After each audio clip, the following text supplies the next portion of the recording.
Суух давтай мэрэл. Нэгэнхүү цавдаагийн консороор татлах ихээр нээж бов.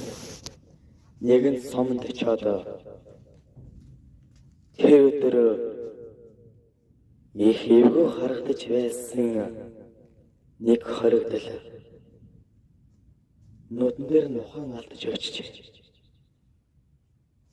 Тэгээд тэрхүү түүнийг эмнэлэг найвчдэл очдол түүний гарт юу ч байхгүй бэ. Балмагдсан тэрхүү юу болов гэж айнзэж байлаа.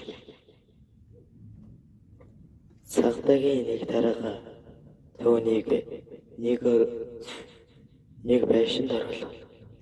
Тэр байшинд чигөөс ийм амар байлаа. Ерөн л болон тохойдоос өдөр хорчгсан их эвгүй байлаа. Тэгээд тэрхүү унтаж байтал цонхон тийш гараад хэдэж байтал нэгэн хүнш нүрс өдөр урт харуулсан газар тулчихсан савц ганцгийн царайтай хүн сонсч байлаа. Доторгсон гар гарч нөгөө төрөг нь таланд тусгаж хатал яг сонсч байлаа. Тэрхүү ухаан алдаад 2-3 хоног тэгээд даатлагаар явсан хүү яагаад ирэхгүй байна гэж цагдаа насгаж байлаа. Тэгээд өрөөнд нь очтол нэг хар цус бэ. Нөгөө хүү амнаас цус буцалж байна. Тэгээд эмнэлэгт өргөж өгсөн боловч сэхий авахаргүй болчихсон байна.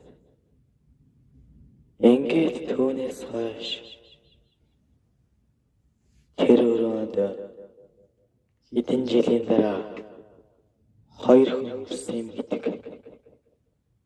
Тэр байшныг юмтай гэдгийг мэдээгүй. Тэр 2 хүн ингээл л байдаг байлаа. Нэгэн өдөр яг тэр 2 галт тоонд галдгаар хараад сууж байтал шаац